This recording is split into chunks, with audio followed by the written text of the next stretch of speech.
Okay, well, thank you everybody for coming. It's now 7 after, so we'll get started. I appreciate everybody being here on time. This is our fourth installment of the online accessibility workshops that we're going to be screencasting. And if you didn't get a handout, please grab one up here. It's sort of a textual and screenshot version of things we're going to be talking about.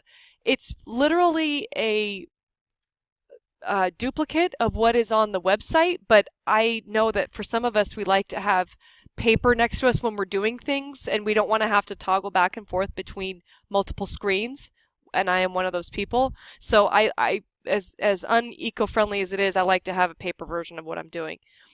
So today we're going to be talking about making your PDFs accessible, maybe ones that already exist that you have scanned from a document into a PDF form.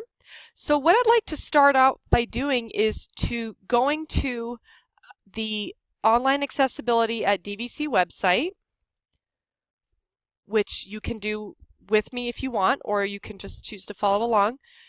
So actually, I think I see a familiar face. I was just talking about this today in the Classified Senate.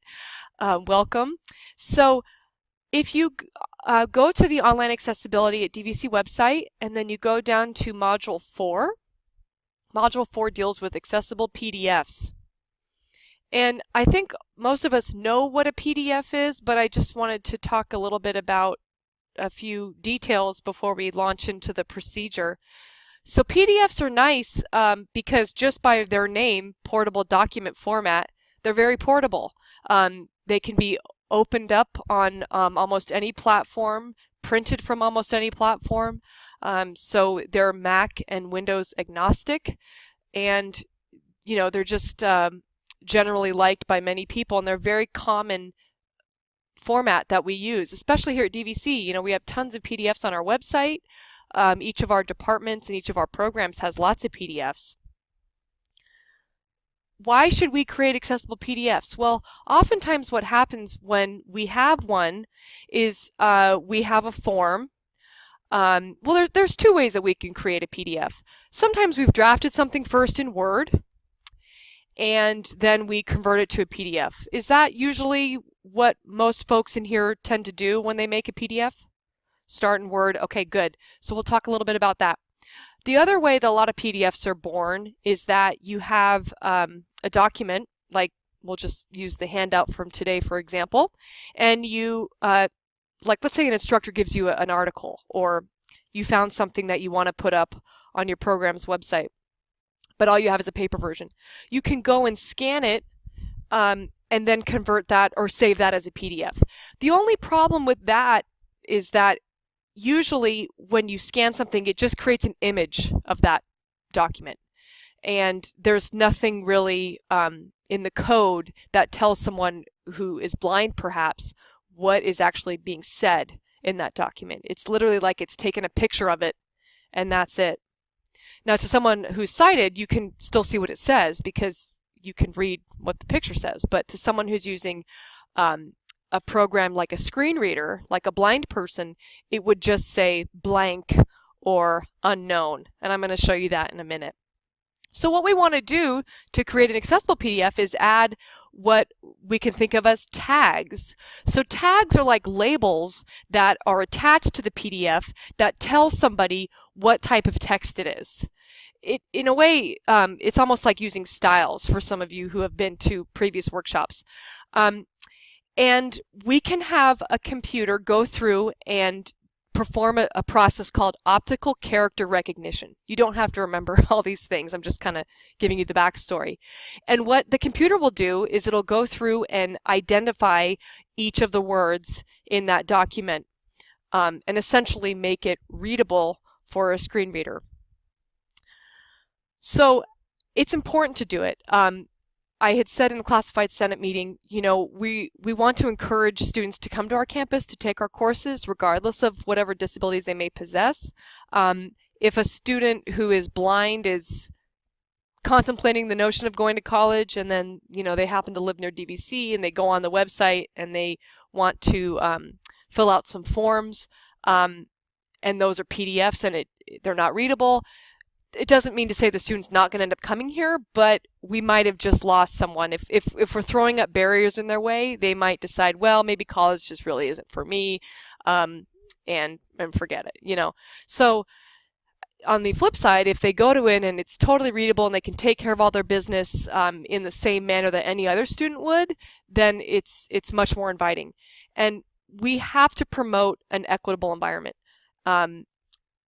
Anything that a sighted student can do via the website, a student who's non-sighted should be able to do as well. And that's really what we're aiming for. And it is possible given today's technology. It is not impossible, whereas maybe it had been in the past. So how do we create an accessible PDF? This is the big question. On the website, you'll see links to sort of two avenues you could take. You can create an accessible PDF from scratch, or you could fix an existing one. So what we're going to do today is, I'm going to assume that we're going to be fixing an existing one. So I'm going to click on that, and I'm just going to take you through a few of the things up here, and then I'm going to go into an example that I have already on my computer. So if you have, if you have a PDF that already exists, the first thing you're going to want to do is ask yourself, do I still have the Word, do I have a Word document for this PDF, or is this just straight up a document that I have to scan in? If you already have a PDF something, but you know you have the Word document file somewhere, that's fantastic news. What you can do in that instance is go to the source document, to the Word document, and make that accessible, and then save it as a PDF.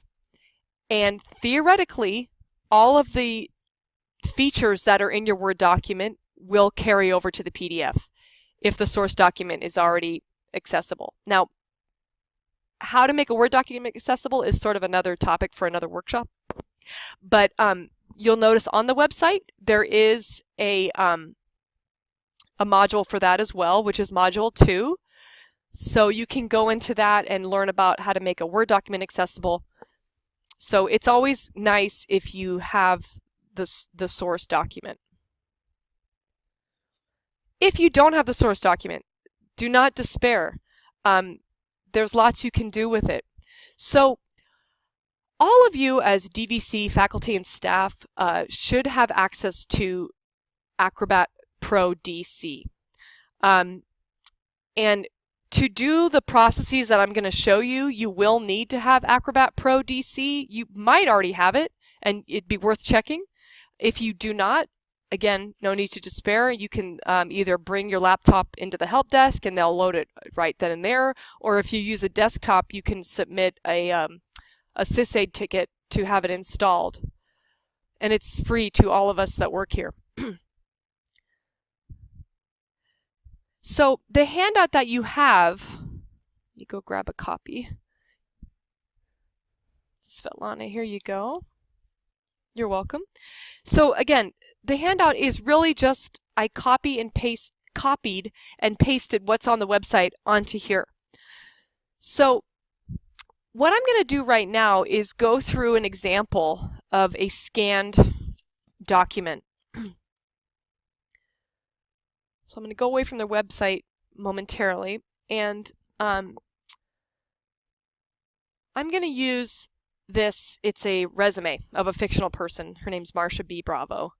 And this is just a document that I had. I didn't have the source document, and so I just scanned it using a scanner into a PDF. Now what I'd like to demonstrate for you right now is how a screen reader might read this when it's just been scanned directly from the original. And the screen reader I'm going to use is called NVDA. It's here in the lower right corner, which stands for Non-Visual Desktop Access.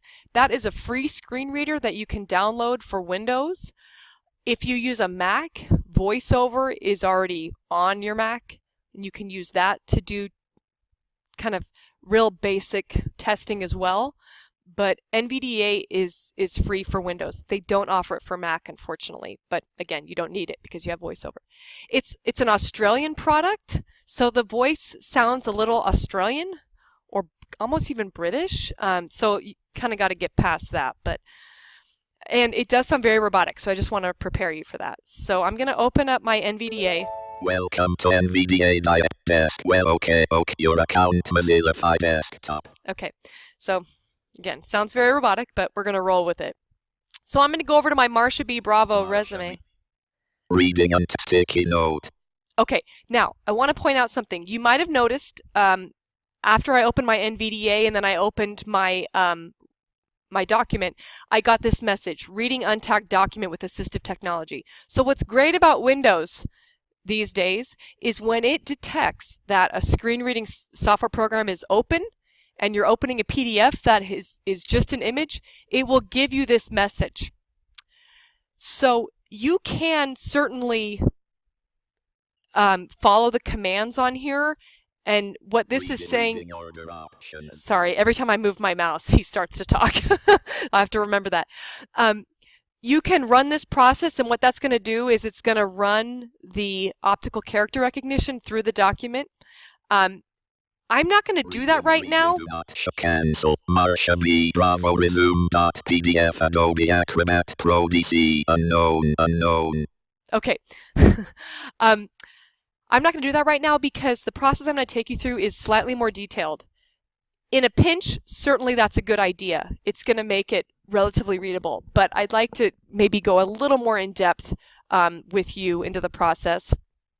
But it's a nice feature that they have. So you might have noticed, did anyone hear him? I guess we'll call him him. He has a name, but I don't remember what it is. I think it's Max. Is anyone here named Max?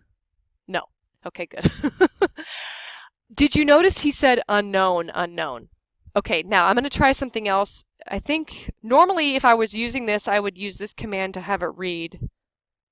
Let's see. No objects inside. Blank. Okay, so I'm trying to get it to read and it's just saying no objects, blank. Okay, do you get the message? Okay, so clearly it's not reading it for me. This is a problem.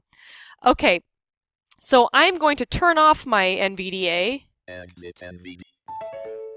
And that's how you know it's off. And now I'm going to go through the process that I've outlined for you on this document. Again, I know you don't have Acrobat Pro DC on these machines, at least I don't think you do, so I'm happy to just demonstrate for you up here. So the first thing I'm going to want to do to accessibilize this is I'm going to look over to the right-hand side, and I'm looking for the Action Wizard. This is one of my tools. And if you don't have, when you're doing this, if you don't see Action Wizard over here on the right, you can just go up to Tools and then locate the Action Wizard and then add it to your toolbar. If it's not already on your tools, here, let me scroll up so you can see this a little bit better. I'm on two screens, which is kind of nice. So if you look at Action Wizard here, if it's not already on your toolbar, this should say Add. It's already on mine, so it just says Open, but you can easily add it. So you're going to come over to the right, and you're going to click on Action Wizard. And under Action Wizard, you have an actions list, which has many things. What you're going to click on is Make Accessible. And what's great about this is there's a Make Accessible wizard, and wizards are awesome, I guess for many reasons.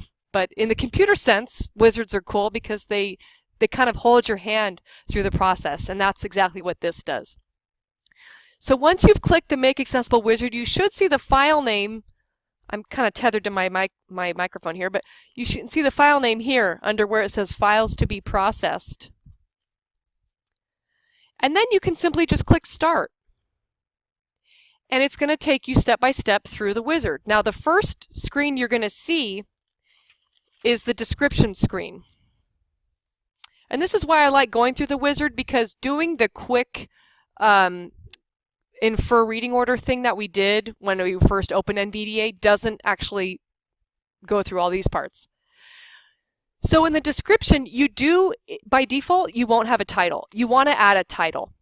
So I'm going to uncheck the Leave As Is box, and I'm going to type the title for what this is.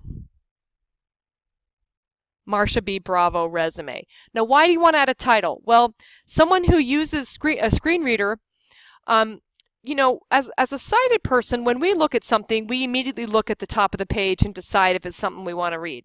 Like, I'm looking for Marsha's resume. No, that's not it. That's not it. Oh, there it is. If you don't add a title to this, someone who's maybe toggling through many documents, they'll have to kind of go down and actually start reading it to figure out what it's called. So adding a title, that will be the first thing that will be read to someone using a screen reader. The rest of these, subject, author, keywords, totally optional. You don't have to really do that, but I really recommend doing a title. And then you just click OK. The next box that will come up is the Recognize Text box. And this just is where you can input what the main language of the document is. The default is English. I'm just going to go with that. And then again, for output and down sample to, you can leave those as is. Okay. It's doing a little processing here. The next screen is going to ask you, is this document intended to be used as a fillable form? If so, choose yes to detect form fields. This is just a resume. It's not a fillable form. We're going to be doing a workshop on fillable forms in a couple weeks. So that hopefully you can make that. But in this case, no, it is not a fillable form. So I'm going to skip this step, which is one of my options. And now it's going to ask you to set the reading language. And this allows you to set the language that the screen reader is going to be using. So in other words, because screen readers can read in many different languages, because there's other languages besides English in the world. So if you know the student's going to be reading this in Spanish, but it's an English document, you can select that. But again, usually we just leave it in English. It could do Russian. There are screen reader voices in Russian. Next, it tells you Acrobat will detect all figures in this document and display any figures with missing alternate text. For those of you who don't know what alternate text is, when there's an image in your document, like a picture, alternate text is text that you can add to that picture that's not necessarily visible to the naked eye, but that tells the student what the picture is. So if you have a picture of like, exactly. So if you have a picture of yourself, because you kind of want to make it a little more personable, you could say for that alternate text, photograph of, instructor Podskolzina. Am I saying it right? Okay, yeah. Yeah. So again, you don't have to get super descriptive, but you can let them know what that image is. And that just helps with clarity because the screen reader is going to try to read every single thing it detects. So when it comes to an image, it's just going to say image, or it's going to say blank, like what we heard. And the student may, to us, you may think, well, it's no big deal if they don't know that's a picture of me. But the student doesn't know what it's a picture of. So they might think, is this important? Is this something I need to know? Am I missing something? So you just kind of make it a little easier that way. So I'm going to press OK, and it's going to scan my document and look for any images it sees. Okay, there are no figures with missing alternate text. Because again, it's just text. If there were pictures, what it would do is it would show me the picture, and it would give me a little box that I could add alternate text into. It's so nice. It just really holds your hand. I love it. Get a drink of water here. Okay, moving right along. And we're almost done. See, there's really not much to this. Okay, and now you come to the last part of the wizard, which is the accessibility checker options. Now, there's a lot on this screen. You don't have to make any changes. If you leave everything as is, it's going to do a pretty thorough check of your document to see if it's conforming to all the accessibility standards we would like it to. So I'm just going to click Start Checking, and what I will get on the left-hand side is sort of a report of how it did. Anything that is in bold are the places that it detected a potential issue. So I'm going to click on Document. It says 2 issues. Click on it. Okay. I'm clicking on it. It's not responding. We'll give it a second. Oh, there we go. Okay. And everything looks pretty good. I see a bunch of green check marks. That's what you're looking for. We see 2 question marks, logical reading order and color contrast. And both of these say needs manual check. Here's some information for you. It's always going to say logical reading order needs a manual check and color contrast needs a manual check. So don't consider those to be major red flags. It's always going to say that. I'm going to show you how to check logical reading order, which is a pretty simple process. The color contrast, once it's in PDF form, there's not a whole heck of a lot you can do about that. There are color contrast tools you can use to check, but those would have to be, if there were an issue with that, it would have to be changed in the source document. Something like this, you don't have to worry about the color contrast. It's black text on white background. That's pretty normal. It's not going to be an issue. If you have something that has a lot of colors and such, then you might want to take it one step further and check that, which I can show you how to do. Maybe not today, but I can show you that if you want to know. But again, I wouldn't worry too much about that. Now, I'm noticing here there is another area that says there's an issue under headings. Now, what you can do, let me scroll down a little bit. What you can do is if it detects an issue, it should tell you what the issue is related to. This says appropriate nesting failed. It's kind of harsh with the language it uses. If you right-click on it, you can have it explain to you why it failed that particular test. Sometimes it will even have an option to fix. It'll say fix in that, and you can just go ahead and click fix. This particular issue comes up sometimes, and I'm not going to go through with you today how to fix that, because again, I just kind of want to give you the basics. I don't want to bog you down too much with the rabbit hole that can be accessible PDFs. I'm not saying that this isn't an issue, but what we're going to do is we're going to go through and check the reading order and see if we can detect any potential issues there. Sometimes when you run the checker, you might get messages here that say there's a problem, and you read the explanation and it's confusing you. Don't worry in moments like that.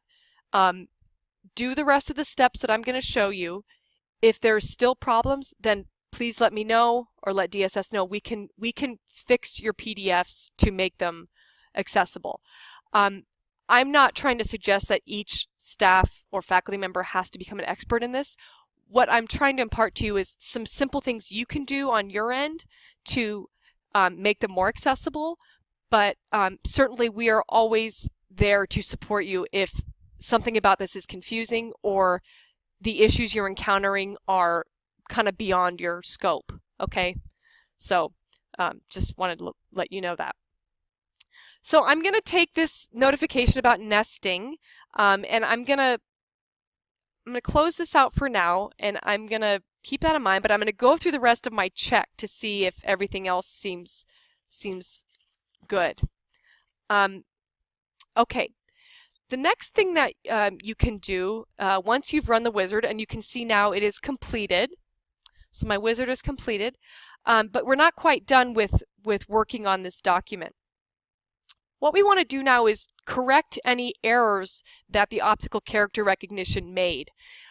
So the optical character recognition is very sophisticated. It does a fantastic job, but as we all know, sometimes we have documents that have been copied like 100 times and they're really grainy and they're kind of hard to read even for us as sighted people. So you want to go through and see if the optical character recognition got anything wrong. And the way that you can do that, and this is on page 4 of your handout, is to close the Make Accessible wizard, and let me move this over slightly. Okay. Yes, that's what we're doing right now. You can close the Make Accessible wizard, and then go down to your toolbar again, and you should have a tool that says Enhance Scans. If you click Enhanced Scans, you'll see some options here above your document, and we will click on Recognize Text and then Correct Recognized Text. And what that's going to do is it's going to scan the document and look for any suspects. Now, in this case, they call a suspect a word that they think, Acrobat will say, well, I think I got it right, but you might want to double check. In this case, my sample was a good sample, so I don't have any suspected suspects. It's kind of hard to say.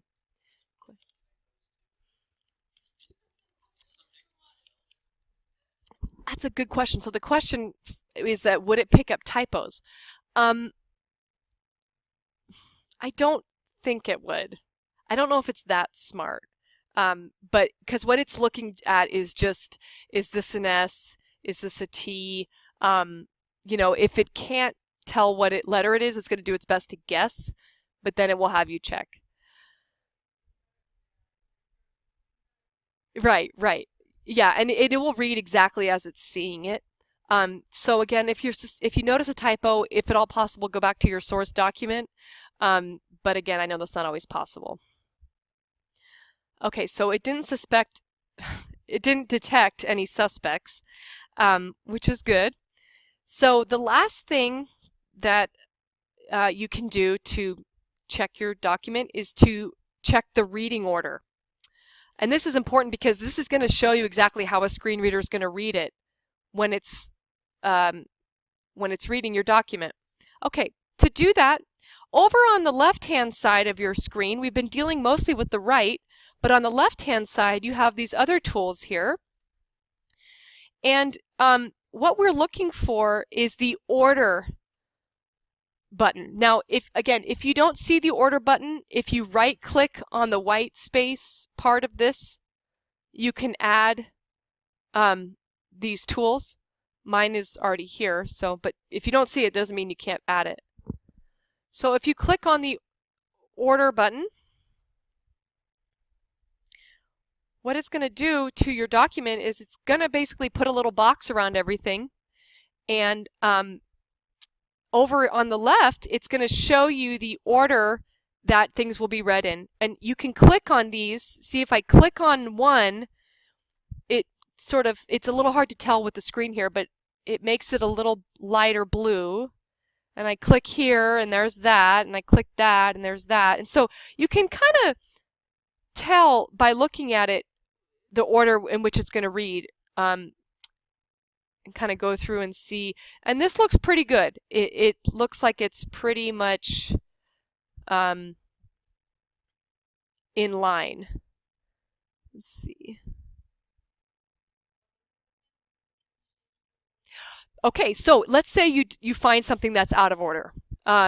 It's simple to switch it. So let's pretend that I'll just go up to these two boxes. So we have this box, and then we have the one right below it. Let's pretend that I want those to actually be read in the reverse order. So I can take this box and simply click and drag it up here. And now you'll notice over here, I have this is going to be read first, and then this will be read next. Did that make sense? Well, by default, it will put it in the order it was printed. That in the order that it goes top to bottom, left to right. That's the logical reading order that it's going to assume. But again, if you want to change that, you can just click and drag the items as you want. Why would you want to change that? Well, in a situation like this, it's a pretty linear document. You wouldn't really want to. When it might come into play is if you had like a table, for example. Or maybe, some documents you have like a box here and a box up here, and, you might have a certain idea of how you want that to be read, if it's not as obvious as this. It's going to depend on the document. But again, it's very simple to switch around the order of things. Okay, and then once you're happy with that, with the order, you can just simply close it. And close that. And now that has all been done. I know you can't tell by looking at it, but you have gone through all those processes. Yes. Yeah.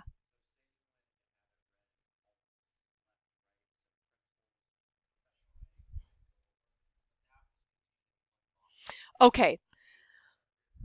So, yes. So, good question. So, the question was, let me go back over here. And the question was under,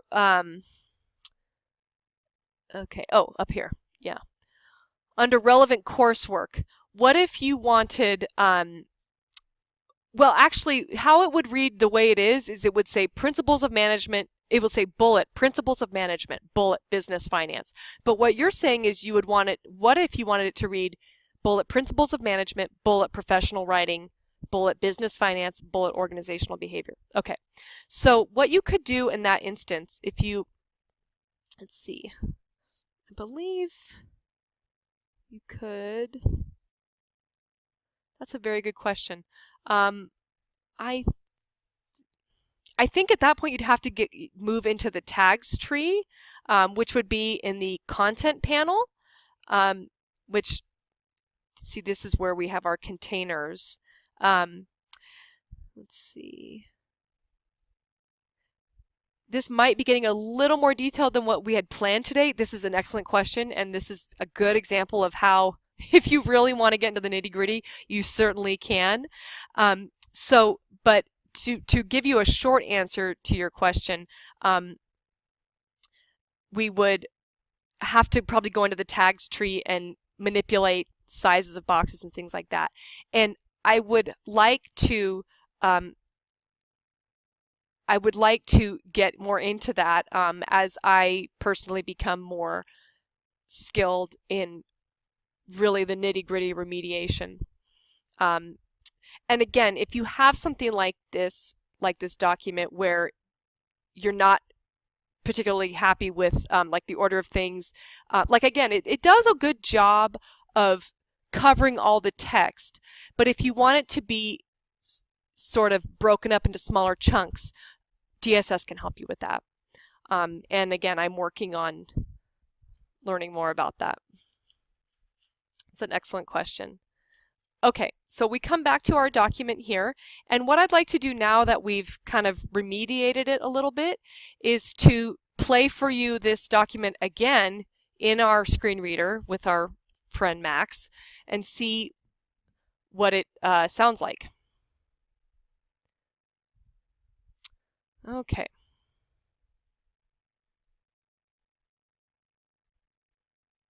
Oops, sorry. Welcome to your account desktop. Marsha B. Bravo resume.pdf Adobe Acrobat Pro DC unknown. Oh, okay. No object since Marsha close. Do you want to save change? No. Hang on. No, you're running a test. Marsha B. Bravo Hang on. resume. So, okay, let me go through this one more time, folks. Sorry. I don't, yeah, I think that was my error. So I'm going to show you how fast you can do this. Okay, and we're going. And we're writing a title. Yes, that was my fatal error. I did not save. Exactly. See, that's why I did that. That was totally intentional.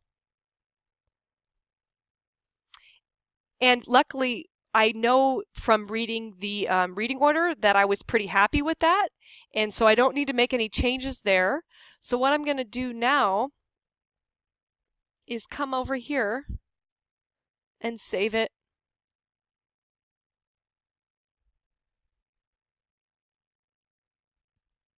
Because I was laughing because I just practiced this in my office right before coming here, and I thought, wait, it worked 3 times then. Why is it not working now? But that would be pretty much the story of my life, so. Let's try this again. Welcome to NVLC. Welcome your account Mozilla Firefox Marsha B. Bravo resume. Marsha B. Bravo. Resume Adobe Acrobat Pro DC. Unknown. Page 1. Chronological resume sample. Heading level 2. Marsha B. Bravo. 265. Camille Accardi. Pleasant Hill. Car 94,523. 925, 436, It's 7,272. it's a little tricky. Link bravo at dvc.edu. Objective. To obtain an internship position in a non-profit organization, utilizing my knowledge of business education. Okay, so I'm going to stop him. Do you get the idea, or do you want to hear more? Okay. Okay. Circle object. Okay, let's see. Edit chronological read only. Oh, okay. You should read. No, this is good. A. Let's see. No objects inside. C. Oh, Chronological. One new custom command. Marsh objective. oh, that's what we wanted. No objects inside. C. Oh, why are you not reading for me? No objects inside. Okay. 1/1C. Use 200 Marsha B. Bravo 2. No objects in. No objects in. Okay, well. Close action wizard. Wrist minimize moves. Let me minimize it again. Marsha B. Bravo. Resume Adobe Acrobat Pro DC. Document 1/1C. Users C435 desktop. Marsha B. Bravo demonstrated ability in grant writing and other professional writing. Oh, now it's going down. 1/1 chronological is 1/1C. Users C435 desktop. Marsha B. Bravo resume.pdf. 1 pages. Okay, it's kind of going all over the place. So a lot of times if you're using a laptop, some of the commands can be different than if you were using a desktop keyboard. Why that is, I don't have a good answer. But if you were to open this fresh desktop and then open it, it will automatically start reading. And that, as you can see, I didn't have to push anything when I first opened it. Let me try this again. Marsha B. Bravo resume Adobe Acrobat Pro DC. Page 1 chronological resume sample. Heading level 2 Marsha B. Bravo 265 Camille Accardi. Pleasant Hill. Car 94,523. 925, 436, 7,272. Link bravo at dvc.edu./objective. To obtain an internship position in a non-profit organization, utilizing my knowledge of business education. Goal Bachelor of Arts. Sickle 10 Logi graduation. May 2016 I transferred to a 4-year university. Currently enrolled. Diablo Valley College. Relevant coursework. List with 2 items. Bullet. Principles of management. Bullet. Business finance. Bullet. Professional writing. Bullet. Organizational behavior. Out of list. Skills and qualifications. List. Okay, so you get the idea there. Now, again, some of the words you may think, well, that's really hard to understand.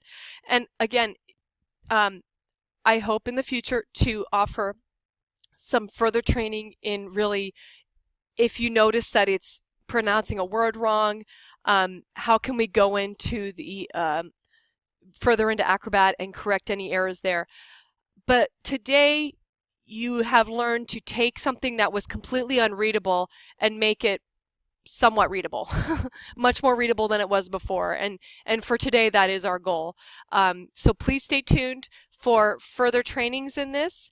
And to download the screen reader, let me turn him off real quick. Okay. If you would like to download NVDA, if you go into the website,